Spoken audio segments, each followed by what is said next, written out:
Considering home security? Consider this. For 140 years, ADT has helped stop more crime than any other home security company. The yard sign isn't just a sign, it's a line in the sand. It's no wonder 5 times more people choose ADT to protect their homes. Visit ADT.com to learn more. For license information and terms and conditions, visit ADT.com. We are lots of fun this morning on Wednesday with you, and we thank you for starting your day with us. Mike and Mike presented by Progressive Insurance. Our guests, like Buster Olney, that was him live an hour ago from L.A. in the lobby of a hotel at 5 in the morning. Yelled at by security there. Los Angeles time. Yeah. He was on the Shell Pennzoil Performance Line. Will Cain makes his way into our studio. Wednesdays with Will, as we like to call it. Delight to see you as always. Cain, how are you? Good morning, fellas. But before we get to anything else, we got a couple of things. You were in here listening to the end of our previous conversation, and we'll get to Lonzo and Lavar.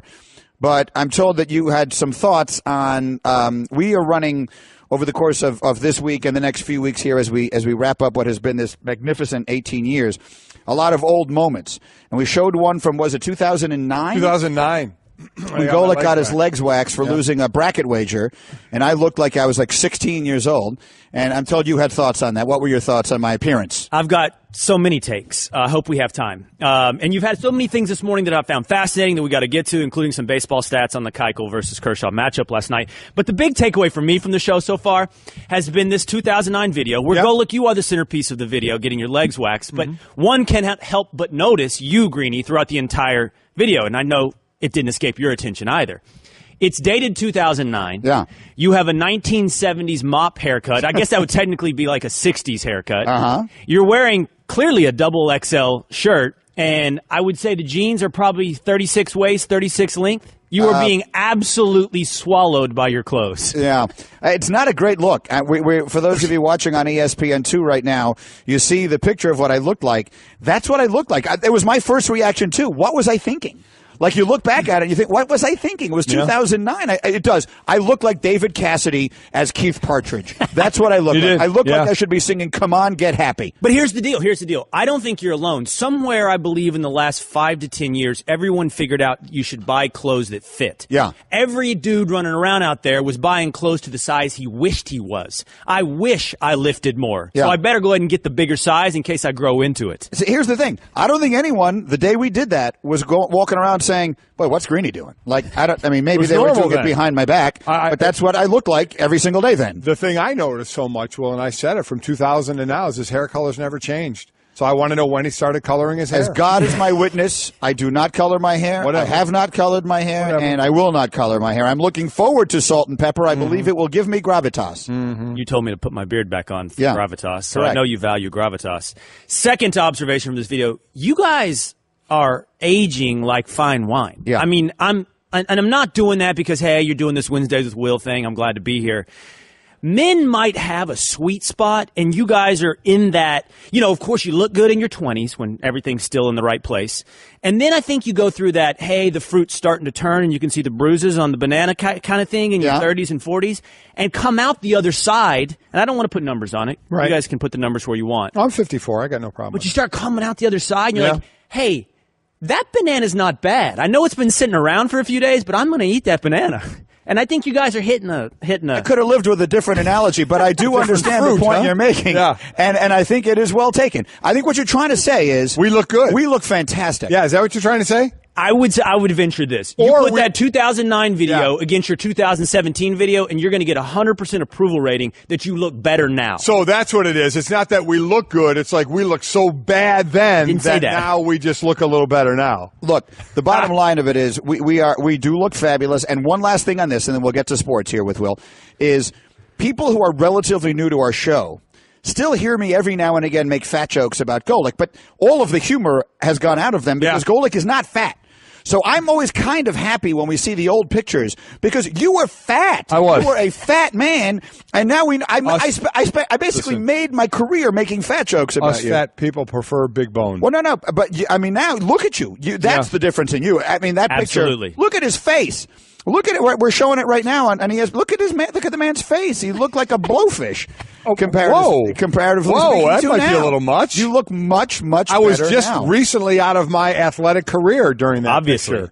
Obviously. It was more recent anyway. Okay, let's move on from that. Anyway, Will, I appreciate you bringing that up and taking a moment to mock us here on our own show. Okay, now let's get to Lavar, because I've been hesitant to get too into this because there is a part of me, as I prefaced my comments a moment ago by saying that I don't like telling other people how they should parent their children, and I don't feel like I'm doing that here. I am a parent. All three of us are dads sitting at this table, and I don't invite other people to tell me how they think I should go about it, and so I don't feel comfortable telling others how they should go about it.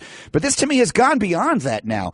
This is where if you're a person who is close to this guy in his life, close to Lonzo Ball, and you can't see that what you're doing, unless I'm missing something, is having a deleterious impact on his career. It's actually affecting him in a negative way. That's the part of this I find the most confusing. Well, first, you don't like telling other people how to parent out loud. Yeah. Let's not pretend you don't turn to Stacy at home after drop-off at school or going to the playground going, can you believe the way they're raising that boy? No, I wouldn't say it on the air. Right. Look, this will be a first for me, I believe. I don't believe in a year's news cycle of Lavar Ball I have ever defended him on anything. And this would include the fact that I would say 6 months ago I said he's putting a target on his son's back by saying negative things about not only active NBA players like LeBron James, but NBA legends like Charles Barkley or Michael Jordan. He's going to make it harder on his son, Lonzo Ball. However, my greatest fear was for the locker room he would end up putting Lonzo in. That he could walk into a locker room where his teammates don't have the warmest, fuzziest feelings about the guy that they're now supposed to invest their franchise in. But I'm not worried about what Lavar does to Lonzo's opponents. I'm not worried about how much he motivates Lonzo's opponents. So what? If he's making it so every opponent raises their level of competition for Lonzo Ball, so be it. I fully believe that Lonzo Ball is going to be a star in the NBA, regardless of how hard everyone else tries. When it's all said and done, he's going to be amazing.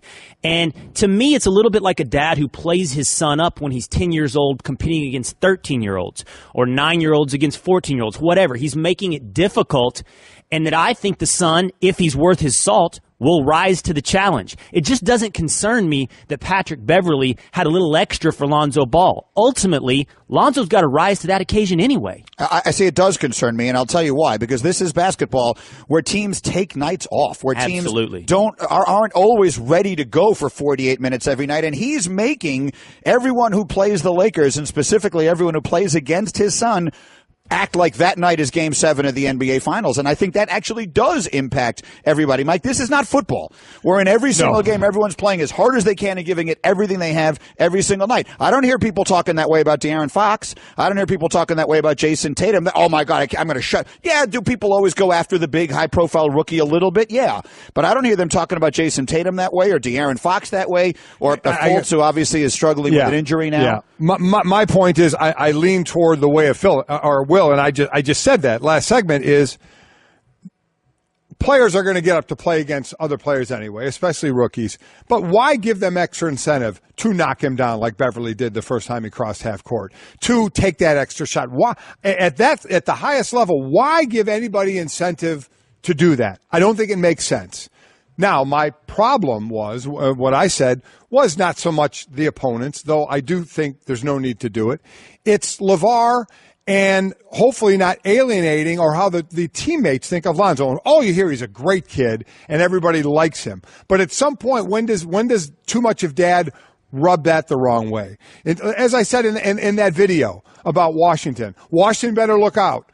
Lonzo doesn't lose again this week. Not the Lakers don't lose again this week. So there's no team concept with Lavar. It's big baller brand. It's Lavar, look at me, or it's my kid's better than everybody out there. So in the long run, Will, my concern is just what you said early on, and that's what I said.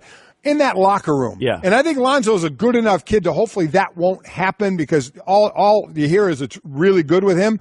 But Lavar just keeps busting his presence in there. Everybody puts a microphone in his face, and he has no problem using it. I'm with you lockstep. I'm not worried about his competition. I'm worried about his teammates. And Greeny, I'm sorry it's a cliche, but I think the answer to your concerns is iron sharpens iron, trial by fire, all these platitudes. The truth of the matter is, if Lonzo gets everybody's best for 82 games, he's going to be more prepared for the playoffs when everybody gives you their best anyway.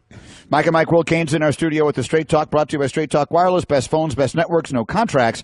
This time tomorrow, we'll be talking to Orioles manager Buck Showalter about what then will be 2 games into the World Series. And one of the storylines coming out of Game 1, and obviously Clayton Kershaw, the redemption of him, if you will, is the great regular season performer who's now having the great playoffs. That's a huge story here. Justin Turner, who is now the 3rd best offensive player in baseball's postseason history, behind only Lou Gehrig and Babe Ruth, which is an unbelievable statistic. And then part of it is about the strike zone, and we were talking about it last night. I know that the Astros were upset, and Mike, you had a stat earlier this morning that Phil Cuzzi was giving pitches to Clayton Kershaw that he wasn't giving to Dallas Keuchel. It was you guys, if you throw it up again just so I get it exact, it was 47% of pitches that Clayton Kershaw received a strike call on 47% of pitches he threw in the lower third of the zone. That's the highest rate in a postseason start in his career. Dallas Keuchel only received that strike call 26% of the time, less than his career postseason average. So, what do you make of that, Will? I think that's a huge deal. And as you said earlier this morning, Greeny, in a game that was defined by 2 mistakes for Dallas Keuchel, that kind of swing in percentages is the deciding factor in the game. I mean, look, I love Clayton Kershaw. He's a Dallas guy. I root for Dallas guys largely. I don't mean to insult Clayton. He's actually a Highland Park guy, so I don't want to take anything away from that very exclusive neighborhood. But I'm glad that Clayton had a night like he did. But that can't happen in my mind, Golick. But I read something this morning by Jeff Sullivan, who writes at Fangraphs, and that stat actually isn't a surprise. That's been happening for the Dodgers all season long, regular season and postseason. They receive one of the highest percentages of borderline pitch calls of any team in the league. And oh, by the way, on the other end of that spectrum, the Astros receive one of the lowest percentages of borderline strike calls in the league. Now, that is often less to do with the ump, and I was talking to Himbo a minute ago. It's more to do with catchers and how it's framed. And the Astros have a great catcher, so it's hard to explain, but they're not getting the calls that the Dodgers have all season long. The Astros also don't strike out much, which is interesting because the Astros, it's the reverse. You're talking about the Astros pitching now, not about the Astros hitting. So it's just coincidental or ironic that the Astros struck out less, I think, than any team in baseball this year, right? They actually struck out the least of any team in baseball, and Kershaw struck out 11 last night. And then I got a good note as we were talking about the strike zone and its relation to pace of play, which is a huge topic around baseball right now. And our friend John Dahl, or one of our colleagues at ESPN, sent me a note, and he said, Greeny, you're absolutely right about the need for a bigger strike zone to move games along, especially since the Moneyball philosophy took hold by encouraging walks. The micromanaging of the strike zone has been bringing games to a crawl and taking us away from what I believe the strike zone was intended to be in the first place. Too many pitches leads to a lot of things, including too many pitching changes, which further slows things down. It's why I've always felt baseball needs to go with an automated system for balls and strikes with a big but fair strike zone. I don't know I don't know how the automated piece of this would work, but the first step to this for me has long been the strike zone's got to be bigger. Call a strike a strike. When we were kids, a strike was a strike. The idea of a strike zone is you're not supposed to be expected to hit a ball at your eyes, and you're not supposed to be expected to hit a ball at your feet. Anything else in between that's over the plate, swing at it and let's see if you can hit it or not. I think that's how this was all intended. And now everyone's working a walk and getting the starter out of there and all the rest of that. I think it all does contribute in a way to how long these games go and how long they feel. Yeah, I like the way you said it when we were talking during the commercial break. If you can hit it, you should probably swing at it. 2 hours and 28 minutes is a better baseball game. Yeah. Can you fix college football now while you're at it? I can fix everything. I mean, like most geniuses, I will not be appreciated until after my time. Don't get me started. I got college football ideas for you. Let's turn our attention then to the NFL. We talked a lot early this morning about Martavis Bryant and his desire to get out of Pittsburgh and how he's handling his desire to get out of Pittsburgh, which to me are two different things. What's your take? You know, I heard Junior this morning talk about this. I talked about it yesterday on Russillo. Look, I heard you made a very Greeny, utilitarian argument. If you don't like your situation and you got to get out of town, isn't that what Martavis Bryant is doing? Isn't he effectuating the outcome that he wants? He doesn't want to be a Steeler anymore. It looks like he's headed down that path. But I guess my response to that is, isn't there a right way and a wrong way to do things? Do you have to burn down the house to get out of the house? And I would put Eric Bledsoe in the same category, but not to the same extent as Martavis Bryant, tweeting out, "I don't want to be here." You don't believe that he really was in a salon and just didn't want to be there? I love the way Ryan McDonough set that up, by the way, where he gave the entire like he was going to believe, as though he bought it, and he's like, and we didn't believe it. Yeah, we don't believe it. Look, I have harsh words for this guy. I think that he speaks in cryptic, inexplicable language. Apparently, I'm not woke enough to understand Kyrie Irving, but Kyrie Irving did it the right way. He went into management, and he said, "I don't want to be here anymore." And he did it behind the scenes. It eventually got out, but he didn't run to Instagram or Twitter to burn the house down in order to get out the front door. That's what Martavis is doing. You don't have to do that. Be a teammate. And quite honestly, even if he did it what we consider the right way, who's to say that it's still going to work? I think that's so. All the things you said, Greeny, I understand. And as I said, there are hundreds of players every year that could be coming to the end of their contract, one of their contracts, that he doesn't want to be a Steeler. He just wants to go somewhere where he's the number one guy. Like, did I want to go somewhere else where I felt I could have been the starter, all-time starter that could have helped me in my next contract negotiation? There's all kinds of players around the league that feel like they're in that situation. It doesn't mean you can, even if you go in and do it the right way, doesn't mean anything's going to happen. He could have gone into Mike Tomlin. Now, I hate the way he's going about it, but if he goes into Mike Tomlin, I'm Mike Tomlin, I'm like, sorry, man, we're going to use you. We think you can make some big catches for us occasionally. You're going to be on this team. And then he has to deal with it unless he wants to make himself such a pain, which is in no way, shape, or form is going to help you to the next team that you may end up on, given the fact you also missed the season because of your own doing in flunking the recreational drug test. So there is a right way and a wrong way, Will, to your point. But even doing it the right way doesn't mean you're going to get your way. Hey, that's a hard lesson in life, isn't it? Yes. Doing things the right way doesn't mean it's going to work out for you. You do it because it's the right thing to do. I mean, can you imagine if every player that was in this position just walked in and said, you know what?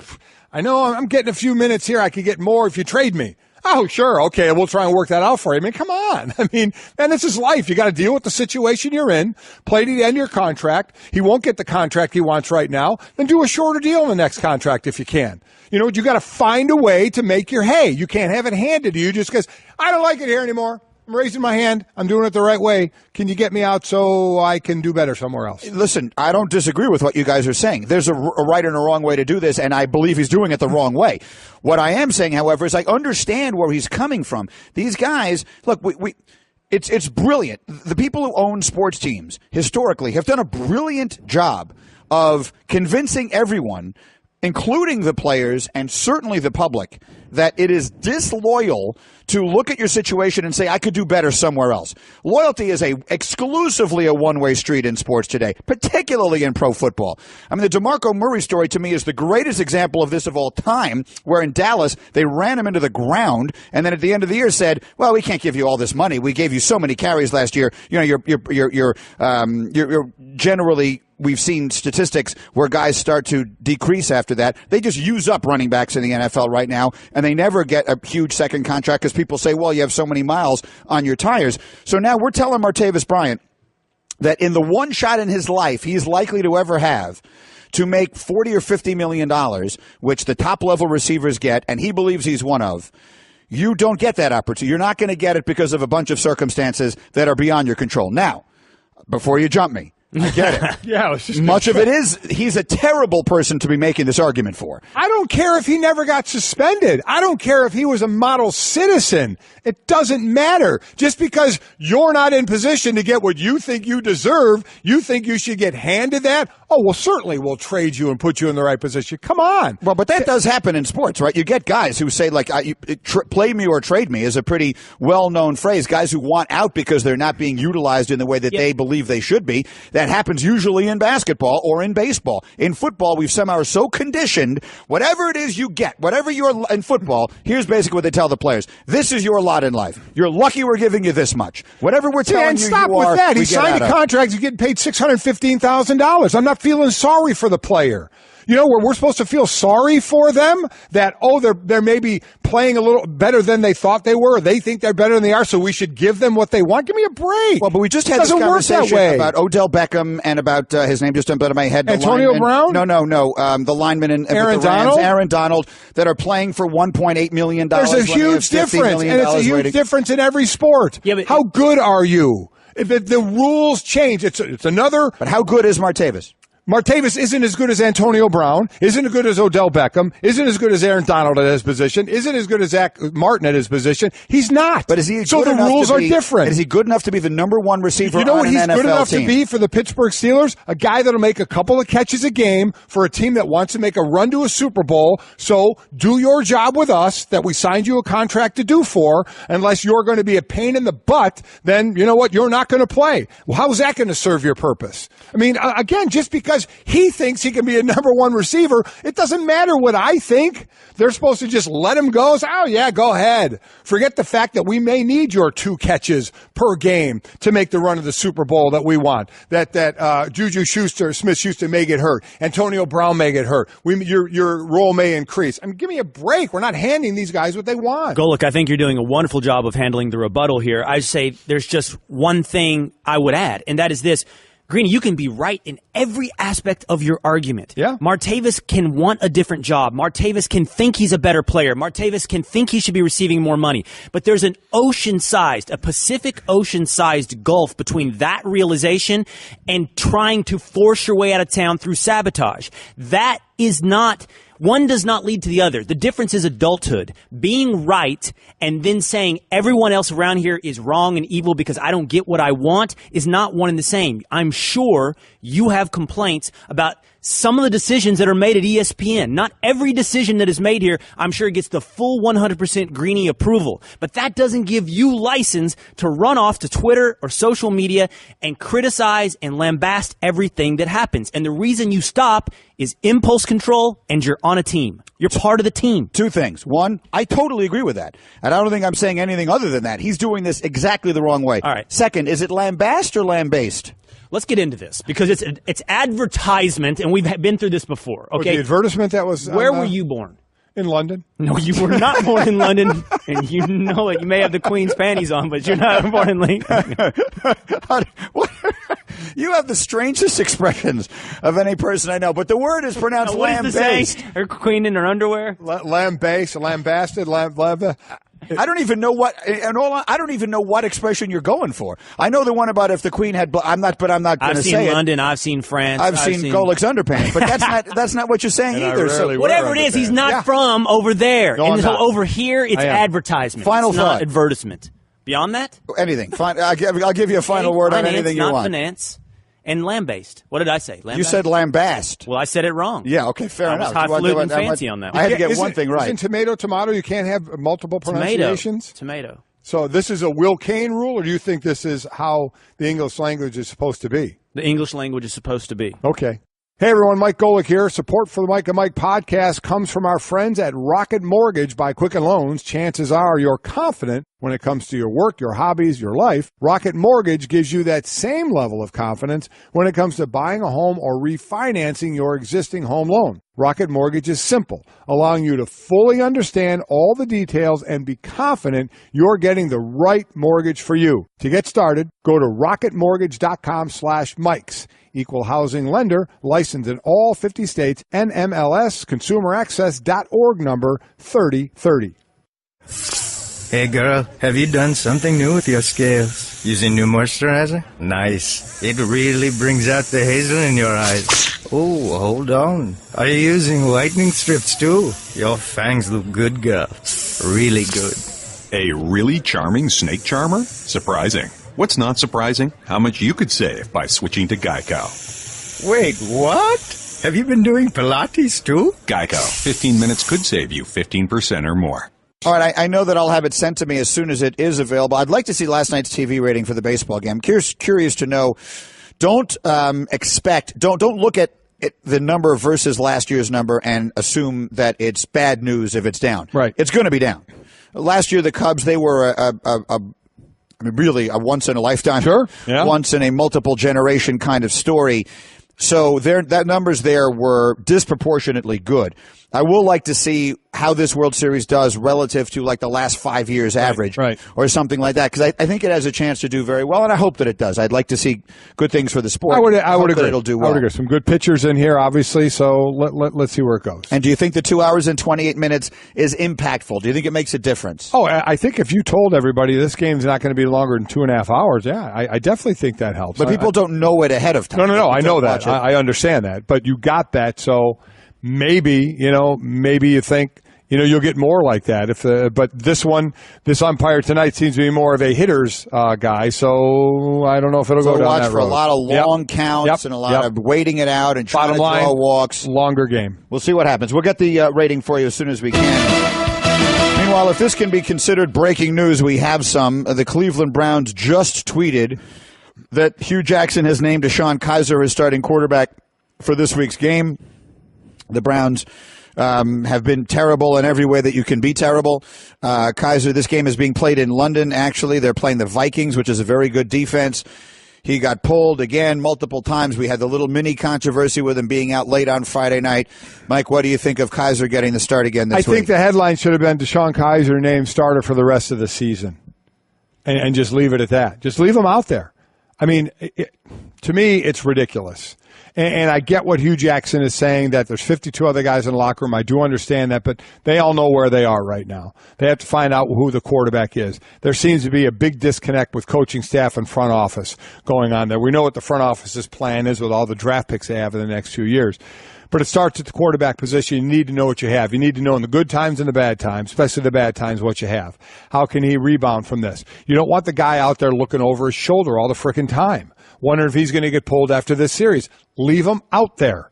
Leave him out there. And it may not be pretty, but you got to find out if you're going to say, okay, he's our guy. If you see improvement enough that says he's our guy going forward, because you're going to have a very early pick, which is going to be worth gold to you to either select a quarterback if you feel one is draftable that high, or it's going to be great to package and send somewhere if you can. You have to know. Let me ask you a question. Because while a lot of people like Josh Rosen and a lot of people like Josh Allen and some people like Mason Rudolph, the guy everyone was talking about before the season started was Sam Darnold.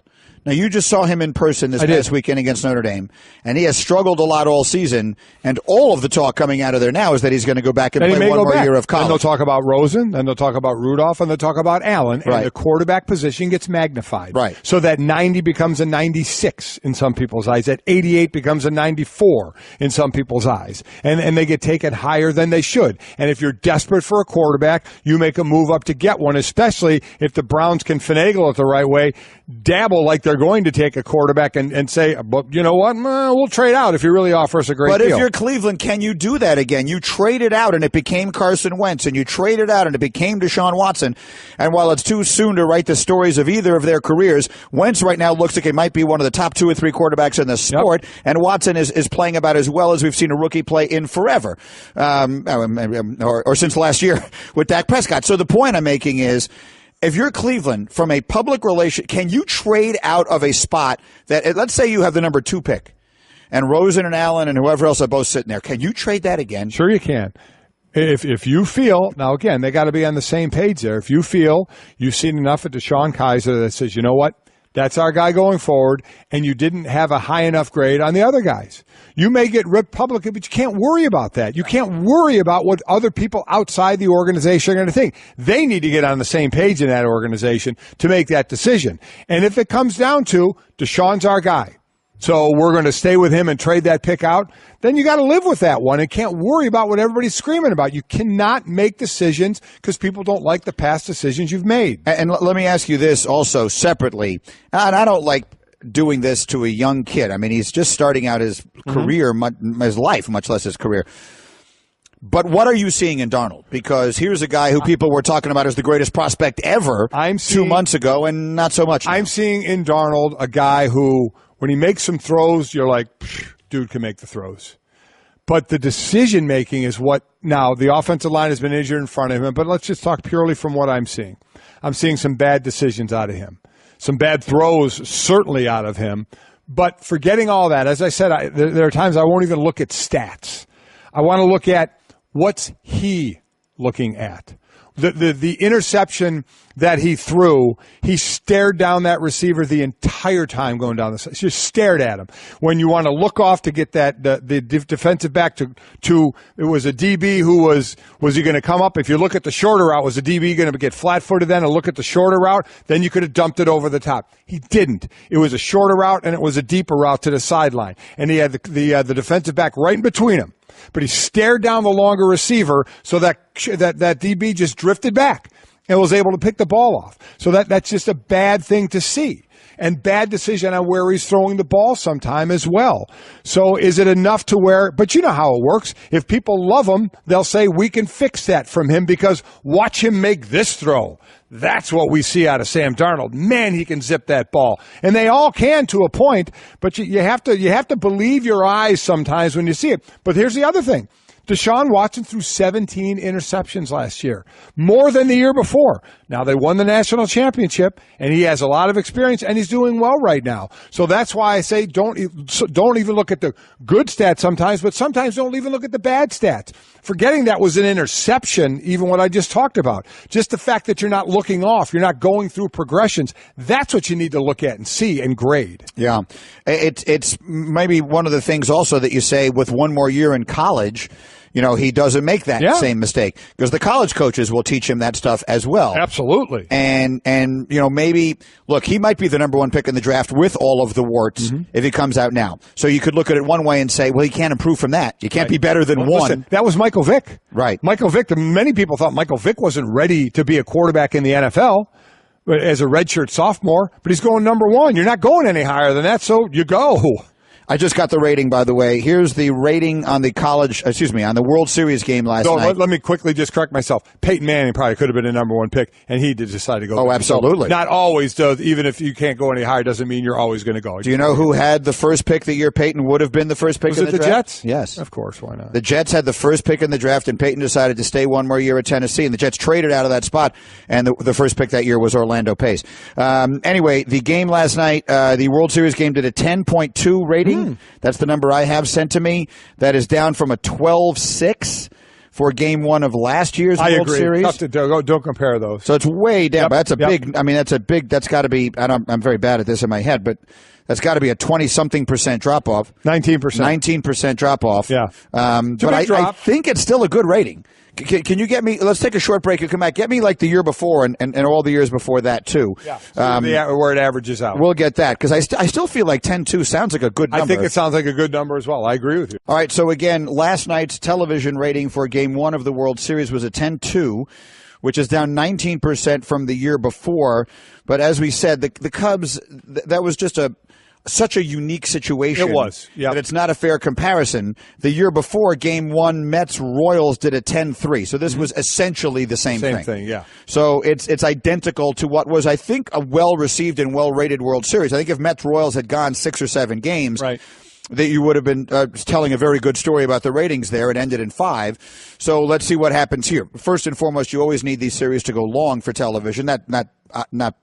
That wouldn't impact Game 1's rating. But as far as the total rating story that will be told here, nothing they do is going to come close to what happened last year. Last year was the best of all possible circumstances. You had the Cubs. You had the Indians, who also have a big fan base and had a big, long wait. And it went 7 games, and it went extra innings in Game 7. Yeah, that's exactly right. So it had everything. That was the perfect storm for television ratings. All right, we're Mike and Mike. We are presented by Progressive Insurance. Progressive is celebrating 5 years and more than 500 cars donated to vets. To learn more, visit keystoprogress.com. Before we wrap up for the day, we've been wanting to play you this Michael Wilbon rant on Lavar. We've talked a bit about Lavar Ball this morning, and Michael Wilbon had some very strong thoughts about this Friday on Pardon the Interruption. Here's Mike. Let me just go off on a second on the Lavar Ball and all the networks, including this one, who put a microphone in front of him for minutes at a time. That's editorial malpractice. That shouldn't happen, okay? Because we don't need to know what Lavar Ball says anymore. And what he's doing, Tony, his behavior, what responsible father puts a target on his child? I find what Lavar Ball does now loathsome at times. He's not the only father who's raised good kids or talented kids, And to see this, and particularly for me, a father, for a black father to do this, to put his child in professional harm's way, this incredible target that now people in the league hate your kid because you behave like a self-absorbed jerk, and networks like ours help him. I find it all loathsome. It's worse than reality TV. Listen, I agree 100%. I mean, and that's why I continue to say he's not coming on here. It's just not happening as long as I have a name on a show. It's just not going to happen. But it's not going to stop others. And if our network and others feel the need to hear him talk, then so be it. That's their right to do. Here's where I think it may, and we'll talk again about whether John Wall now is going after him or Patrick Beverley went after him and the target he puts. I agree with everything Michael Wilbon said. Why give, and I know, you hear the iron sharpens iron. Is he going to be better off, more prepared if they play the best? Listen, at that level, don't mind if someone wants to take a night off against you every now and then, you know? Yeah. So I'm with you on that. I don't think it serves anybody's purpose to do what Lavar is doing. But let me go to the next step. And the more important thing is what I talked about earlier, his own team. So when Lavar talks about big baller brand, and he's selling his marketing, I get it. But then just Lonzo. I'll say it again when he talked about Washington. Watch out, Washington. Not the Lakers aren't going to lose again this week. Lonzo's not going to lose again this week. What did he do? Here's my fear. If things aren't going well with the Lakers this year, and there's a chance they may not. They're a growing team, a young team, right? They're going to have some growing pains. What did he do at UCLA? A couple of comments about some of the teammates that he had to back off on afterward. So what happens when that says? What happens when the microphone's in front of them all the time and one time it slips out? Well, when they get better players for my boy. Well, if he had better players now. Well, then you start to go down, or that is my fear. And the more he talks and the worse this team may do, to me, it's almost inevitable that he's going to say something now at the professional level about guys, grown men, doing this for a living, and they're going to be, wait, what? Wait, your dad's doing what? Are you kidding me? That is going to be a problem. And I'm not saying it's definitely going to happen, but let's be honest. If they're not playing that well, what are the odds something like that may come up? Of course it could. And Jeannie Buss is on record as saying she's totally comfortable with Lavar. Okay. I'd be curious to know, the truth serum, to give some to Magic Johnson. Oh. And find out what Magic really thinks of Lavar. Yeah. Like, he'll say all the right things for the moment. Magic he's got that big smile and all of that. And as long as he doesn't think it's really a problem, he'll put up with it and all that. In a private moment, knowing Magic the little bit that we do and remembering what he was as a player, he's got to hate this. I can't believe there's anybody who in a private moment would say, oh, yeah, no worries.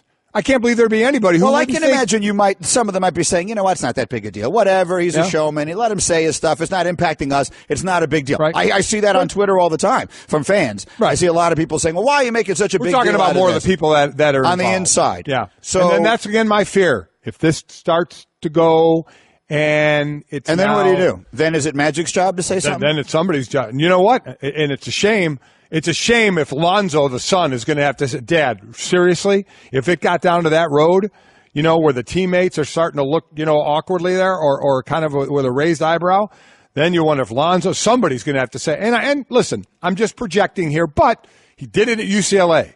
If this team is going to be not that good this year and growing, who knows what he could say. Not saying it's absolutely going to happen, but I'm just saying that's kind of hanging out there down the road, I think. All right, Game 2, World Series tonight. Verlander and Rich Hill, winner tonight, Golick says. Astros even it up, one apiece. I agree, in part because I picked them to win the series before it started. They need to win. Yep. They need Verlander to go 7. It's going to be hot. Let's see how it goes. You'll hear every pitch here on ESPN Radio, and we'll talk about it with you in the morning. Mike and Mike, see you tomorrow.